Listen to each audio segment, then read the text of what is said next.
Okay, welcome back. Page 147, talking about the risk likelihood. And again, there's some stuff you can get. For example, if you want to know what's the likelihood of a tornado or a flood or a tsunami, you can go to sites that tell you all this good stuff. I tried to show you this really cool map, but I couldn't get there. About how far is far enough. It's a really cool thing. It basically overlaps all these things. You know, tornadoes and floods and tsunamis and earthquakes and all these other things all rolled in together one giant map. And so you click your location and it'll basically tell you, okay, you need to be 30 miles away, that kind of stuff.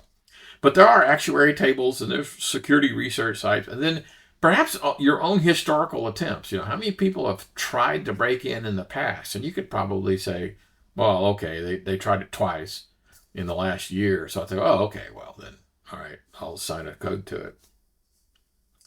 So the potential impact basically starts with that loss of asset value, that kind of thing.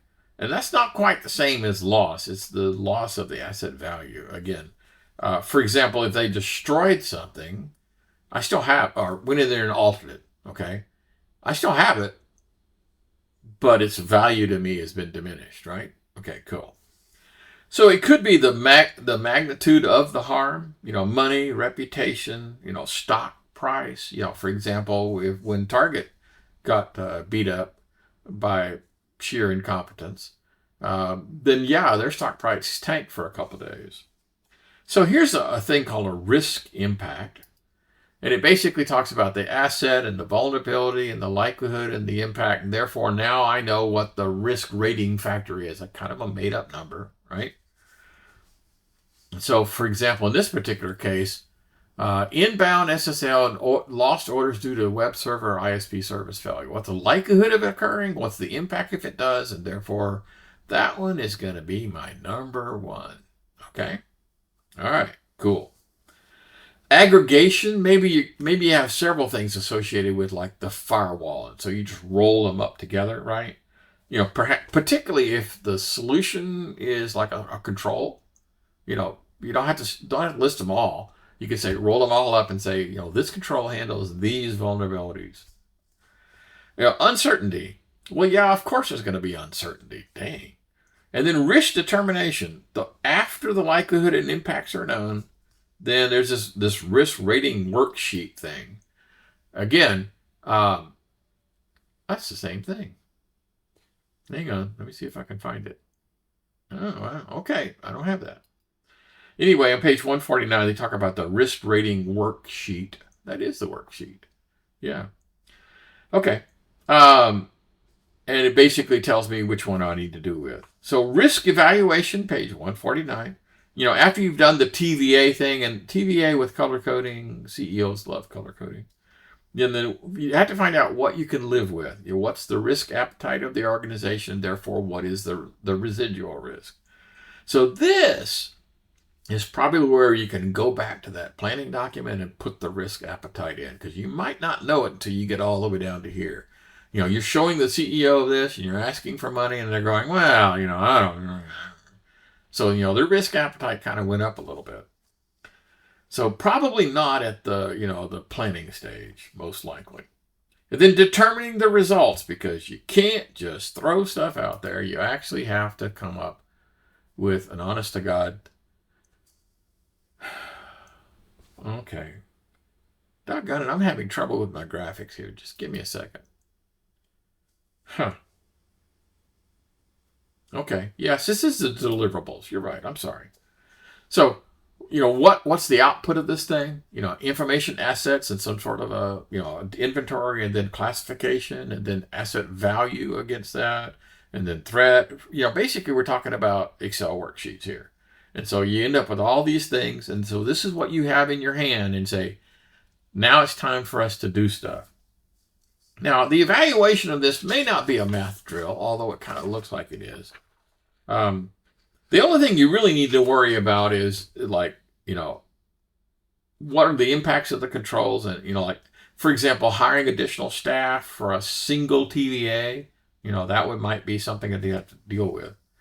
So let me ask you a question. If there's a 50% chance that somebody might try to get in, And if they did, there was a 50% chance that they would succeed. How do you deal with the math? What is the likelihood of this event occurring?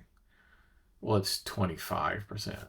You multiply those percents together. 50% chance of them trying it and 50% chance of them succeeding. So 50 times 50 is 25. Cool? All right. It's not always math. Risk treatment. So again, we're talking about what do you want me to do on page 152. So I've done the evaluations and I need to do something.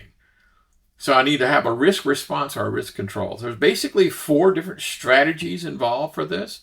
This is kind of sort of important. You might want to pay attention to this. Mitigation, which means I'm going to spend money and do something. I'm putting controls and safeguards, etc., to eliminate or reduce. Transference basically says, I'm going to give this problem to somebody else to solve. Okay, a classic example of that is like, casualty insurance. Like the warehouse caught on fire. I am probably not going to be self-insured. I'm probably going to have a fire. Now, there's a risk, obviously, of losing all this stuff, but I'm going to transfer that responsibility to someone else to do. And another classic example is you're hosting your own website locally. There's an awful lot of moving parts, and you got to have a staff. Maybe you just go to a hosting site, a hosting company. Just give that problem to somebody else to solve. That's transference. Acceptance basically just means, okay, you can reduce the attack surface, right? You can do a lot of things, but acceptance basically says, okay, whatever, dude. And then termination means we're just no longer going to do that anymore. Remember the story about the Social Security numbers in the trash? I eliminated the problem. I terminated the issue. It was impossible for them to print stuff and leave names and Social Security numbers in the trash. So we're terminating the thing. Maybe I have an asset that I think is important, but no one else does. And so they say, get rid of it. And I go, okay, cool. All right, so here we go. Mitigation, we're going to go in a little more detail. The defense is the preferred approach, right? That's probably what we want to do first. Countering the threats and removing vulnerabilities and reducing the attack surface. For example, back when we saw the demilitarized zone thing, you put like a web server in there, maybe like an application server or SQL server or something that needs to happen on the inside. And you go, well, wait a minute. Why don't I reduce the attack surface by moving that SQL server over here to the trusted side, and we'll make a bridge between the two. Adding safeguards, all that stuff. So application of policy, a classic example is, password policy, right? That kind of stuff. SATA, of course, those pesky humans. You need that, education, training, and awareness. And then maybe the solution is going to be technology, not always, where you buy a firewall or an intrusion detection system. And, that one costs a lot of money. Creating a policy, like a password policy, that don't cost you anything. SATA, it might cost you a little bit, but not much. Transference. Remove the risk. Well, not really. Transfer the existing risk to someone else. Have someone else do it. If you're a mom and pop operation, you're a boot repair business in downtown Killeen, Texas. Okay. Do you got any business having a hosted website yourself? No way. You're a boot repair business, family owned. You got, grandpa and son and daughter are all working for you at the store. What do you just pick somebody and say, you're going to be the web administrator, go learn how to secure a web server? No, you're just going to transfer that problem to somebody else. You're going to go to a web hosting company and say, you do it. There's probably going to be a service level agreement, right? That basically says, accountability for failures and that kind of stuff, and monitoring and metrics, all the things. So again, maybe building insurance falls in this category as well. The whole concept of, a fire or earthquake or, lightning storm, and I just call my insurance company and say, I'm going to go fix this thing and you're going to reimburse me. And they go, okay. Again, acceptance is, hell, let it go. You know, like driving to the university. Yes, after everything you've done to be safe, the rest of the residual risk, you just go, okay, whatever, I'll take it. One of the things you could do is to say, for example, in a an example of acceptance is like, I've got insurance, and so if I smash my car, that'll do it. And then termination. The best example is don't collect Social Security numbers. Just don't do it. Just discontinue that practice. Don't store credit card information on my system.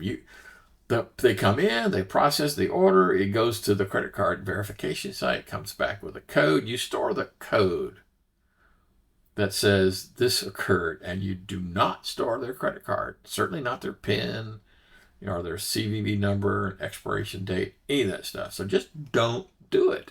That way it reduces your attack surface and reduces the amount of stuff. What's the value of the data in the database? Well, if value to others.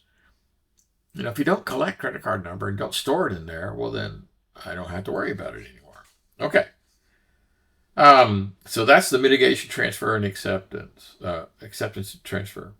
I can't say that. Mitigation, transfer, acceptance, and termination. Yes, there'll be quiz questions. Okay. So, communication, monitoring, and review. Obviously, this is all part of the thing where you have to go in and make sure things are working.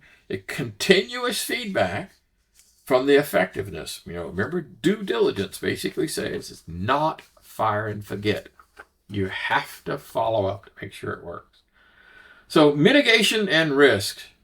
All right, let's see if I got this thing in there. Yay! So, what's the plan? What's the thing supposed to do? There's more of this coming in the next chapter. So, I'm not going to spend too much time on that. Where is the incident response plan? Where is the disaster recovery plan? Et cetera, et cetera, et cetera. All right. So, managing risk, page 157. So residual risk, we've done everything practical, but there's still some residual risk. So I've done, the amount of things covered by safeguards, the amount of the threat, and the amount, and then all this stuff is done, and I'm still have some residual risk. It cannot be completely covered. Okay.